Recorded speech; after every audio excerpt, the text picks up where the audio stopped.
Hi everyone, compliments of the season. It's me again. My name is Deborah and I'm here to share my pregnancy experience.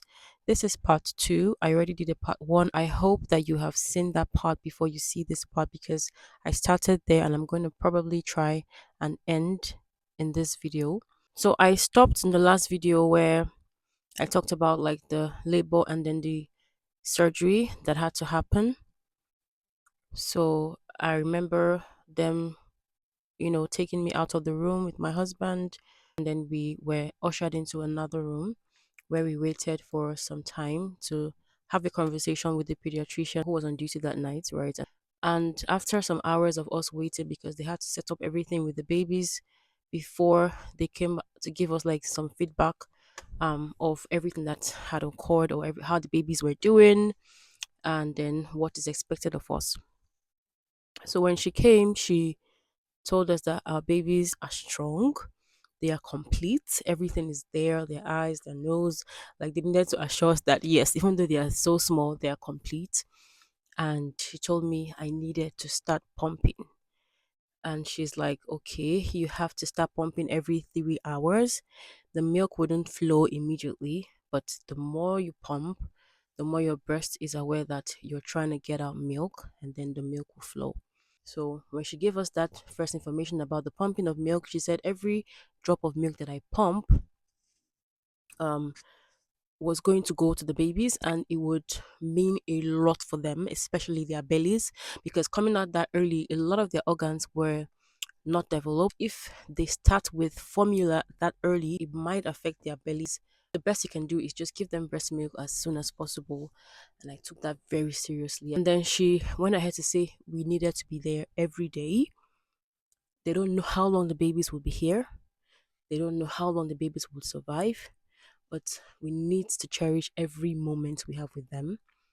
We need to be present. First of all, maybe for the first few days, we might not be able to carry them out from the incubator because they're just freshly baked out of the oven. So they needed to like settle into the new lifestyle, the new world before we can start, doing skin to skin, which would help their development, we help their lungs, especially like to breathe properly and so on. And then we took that also. And then she said anything that we are told by the pediatricians there, we should take it very seriously. We should always ask questions when we are unsure. And then she said, okay, that we would be taken into the NICU very soon to see the babies. Physically, I was exhausted. So my mind was relieved that they made it. That's why I said earlier in the video, I think in part 1, I mentioned that we made the right decision to get pregnant when we're together here in Germany. And I think God made it to be that I was in the right place at the right time where all the equipment, the medical equipment that is required to help babies born that early is available, readily available. So back to us coming into the NICU, I was still on the bed lying down and they asked me to put my hand into the hole, the incubator hole to hold my baby. It just bringing memories back, right? So I remember Kian, the first one, he held me on the hand here. His hand was so tiny, his hand was so tiny, but he held me. And that day I felt the strength that he had. I felt the strength that he had, and I knew that my babies were going to make it.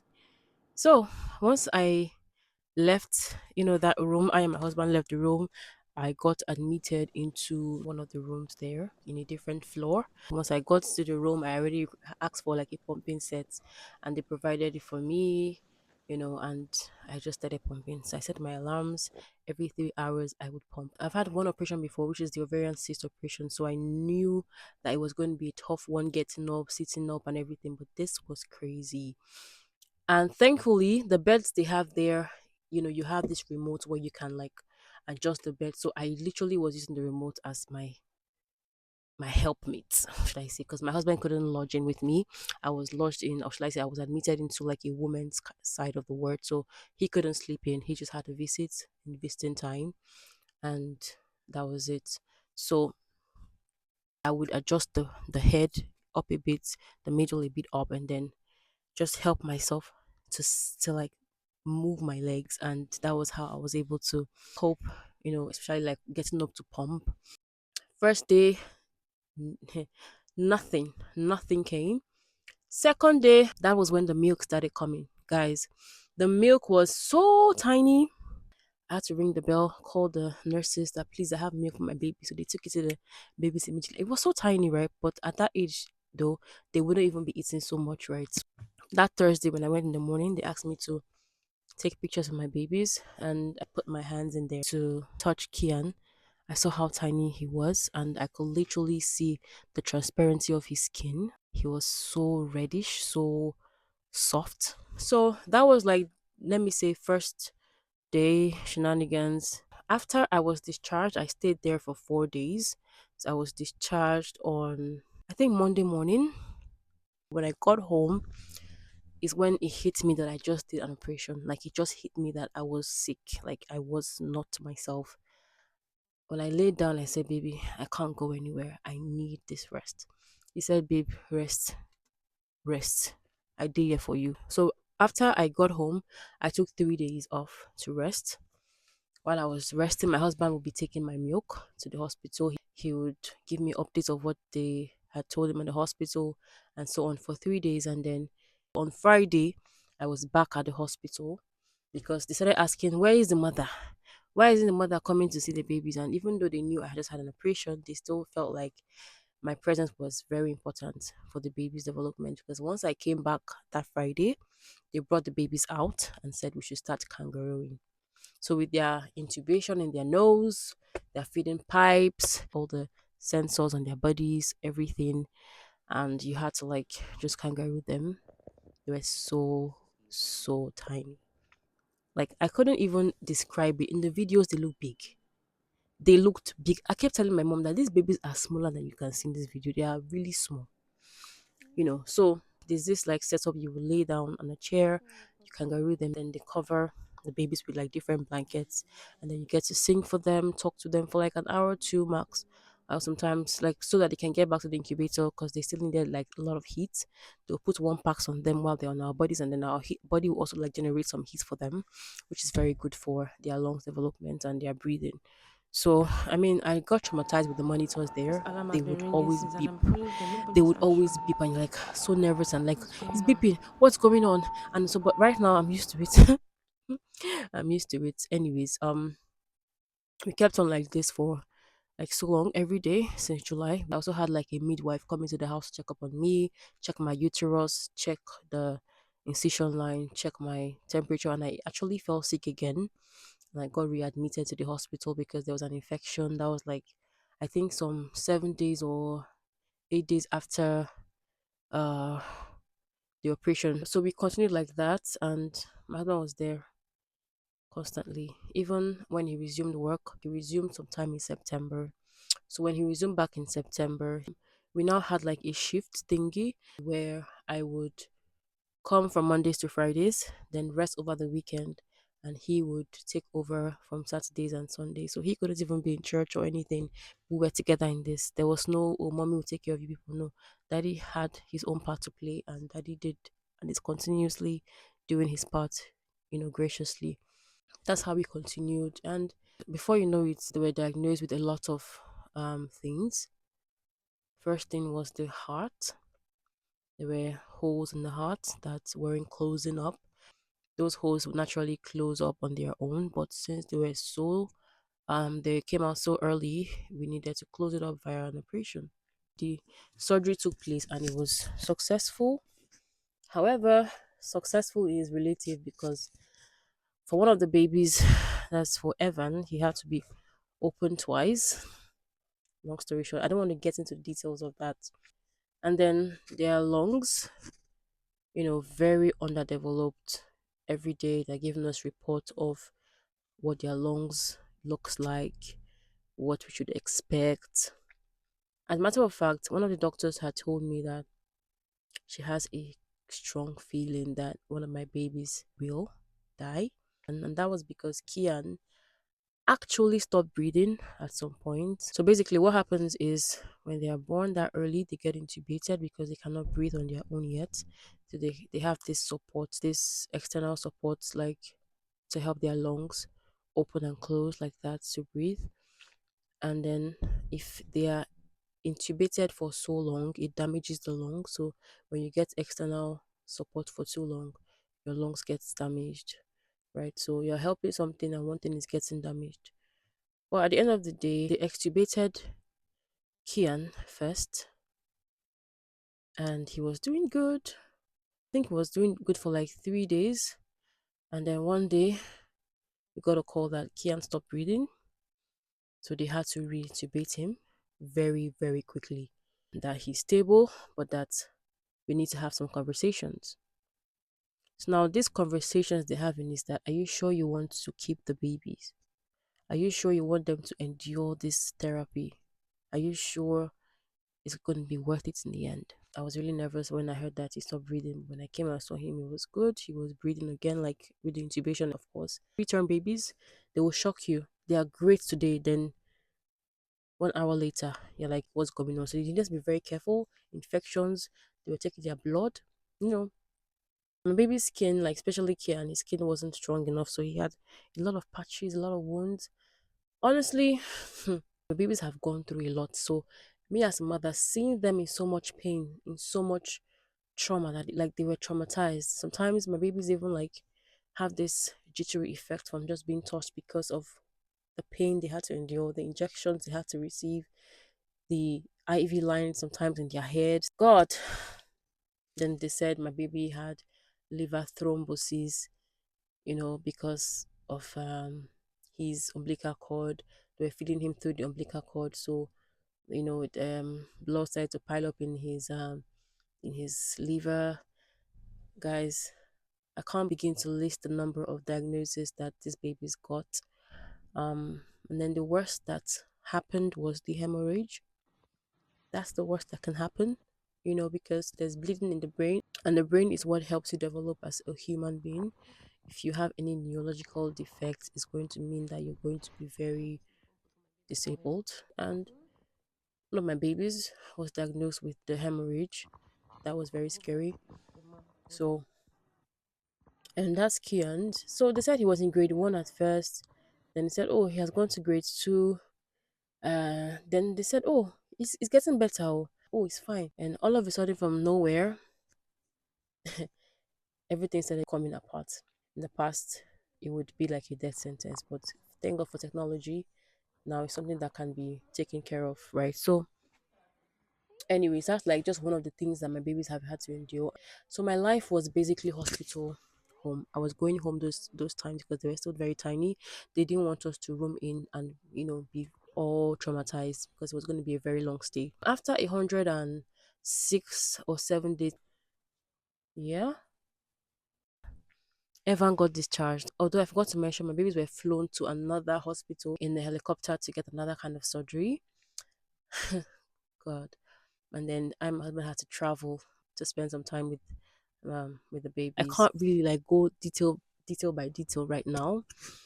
There was a time where they were trying to finally take them off every breathing support, right? So basically, from the intubation, they got extubated and they got another kind of mask. I think it's the CPAP mask. So after the CPAP, if they had, managed to maintain a stable oxygen level, then they would move them to high flow.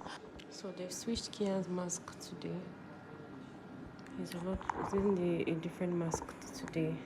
I don't know why my phone is not clear, but let me just show you.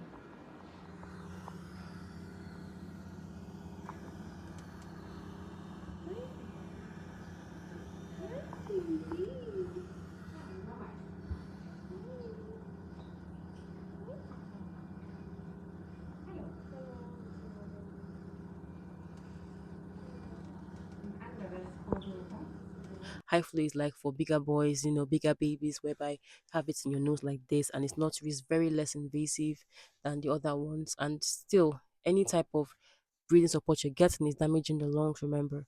So the earlier they were off the breathing support, the better for them. So Evan got extubated first, but he stayed extubated with the CPAP. Although for Kian was still with the high flow up until Evan was even getting discharged. They had to do a brain surgery for him. I don't know if I mentioned that because it came back again. the whole fluid came back, and then he has to do another brain surgery. And he has had two major surgeries in the brain, and that's why you see his pictures having like a scar in the head. Well, finally, Kian was discharged also November, just last month. That's 127 days after he was born, and they both were in the house, thankfully, with my mom. My mom came November 1st, like I said, came November 1st, so she was with us in the house and the babies. But you know how it is, it's winter-ish, really cold-ish. There's a lot of viruses flying around. The babies did get all their vaccines before coming home, even the RSV. So, however, they fell sick again. First, it was Evan. Was a tough one. He got admitted, and that was last month in November still. And he's been here for, I think, 3 weeks already. Kian too stayed home after Kian came home just same November. He came here. I think it's been a week plus. So, you know, we've had to stay with them here in the hospital because being big babies, they need their mother's support. It's not the time when you just leave everything for the nurses. No, they need us to feed them, change them, you know, do everything for them. So when they were also like in the very intensive care unit where they were still very tiny, um they would ask me and my husband to change the diapers. So imagine having very tiny babies, you have to change the diapers. Like I was nervous at first. Like, are you sure that I'll not break this baby? Because if we're not medical professionals, are you sure we can change their diapers? Like, sure, of course, we support you. Don't worry, we support you. So they were there to support us, like show us how to do it. The first, second, and even I think the third time before we now like got like, okay, let's try it ourselves. And then we became experts in diaper changing with even so tiny babies. We even got like so used to everything that at some point we stopped fidgeting about the monitors beeping, and then we could even like read what it was saying. We understood what was beeping, we understood if it was an emergency or not, right? So yeah, we became experts then. Like, so that is what my life has been right now. And the babies didn't even spend how many weeks together, maybe 2 weeks in the house. Like Evan, 2 weeks, yes. Then Kian, maybe 2 days before he got separated from his brother, right? But what happened was that there was a vaccine that Evan was supposed to get. So when he came back to get the vaccine here in the hospital, he spent like some 3 to 4 days here in the hospital, and Kian was still in the hospital. So basically, they got discharged together on the same day. So the day Kian was getting discharged officially, Evan was coming back home from the vaccination stage because he always has like these bad reactions to vaccines where his oxygen levels might drop a bit.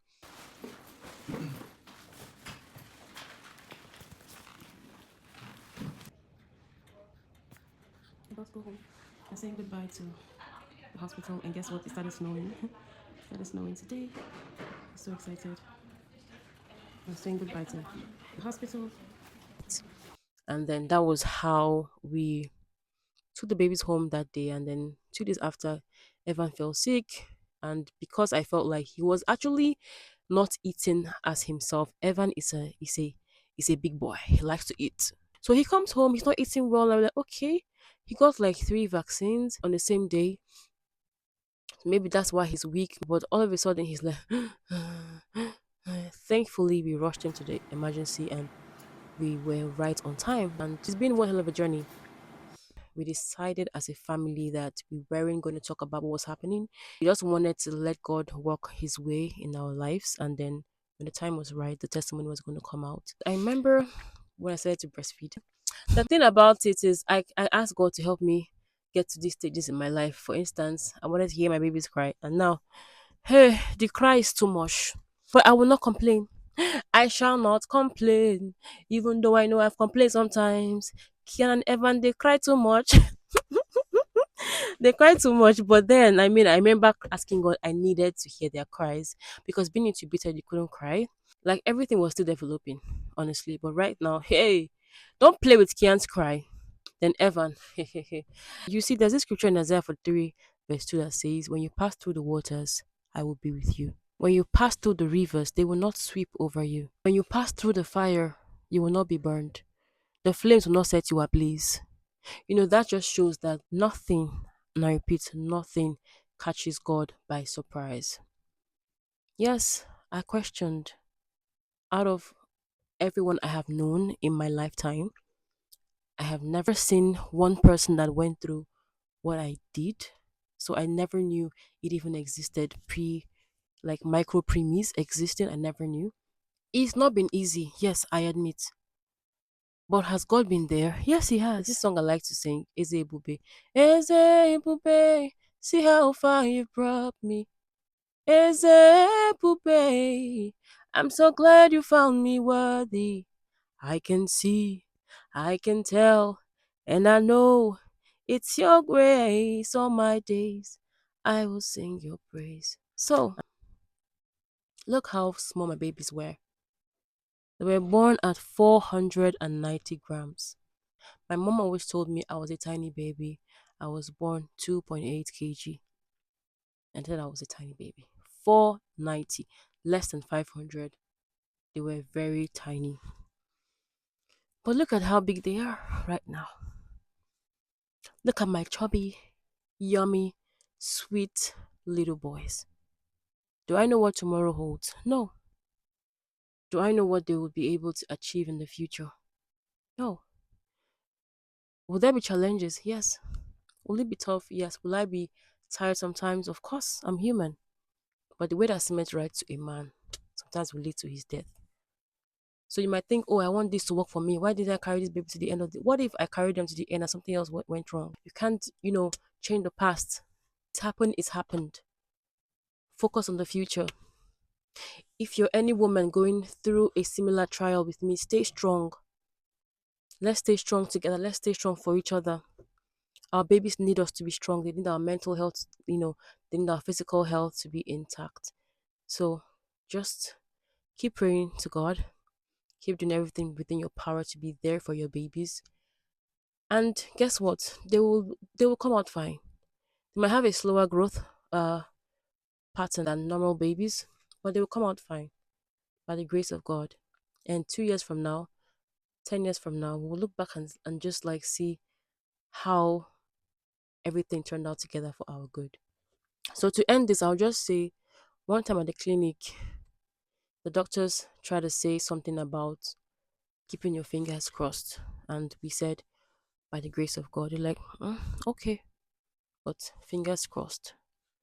We were not ashamed to proclaim that we trusted God in this situation. Yes, they even asked some evangelists to talk to us and some psychologists to follow up with our mental health because it's one of the toughest times for preterm babies, parents, especially when you give birth, you're waiting to be a parent and then your life is in the hospital 247. I mean, but God is a huge part of the story. And He gave me the strength, He gave my husband the strength. And my husband is like one huge support that I have. He has the mental capacity of, a gorilla because he's strong mentally. I am emotional. At the end of it all, my God did not fail. Look out for my testimony. It might not be perfect in the end, but look out for my testimony. I'm still here at the hospital. I'm not back home. I don't know if I'll spend Christmas here or New Year. But one thing I know is I'm happy. I'm a mother, and my babies would know love.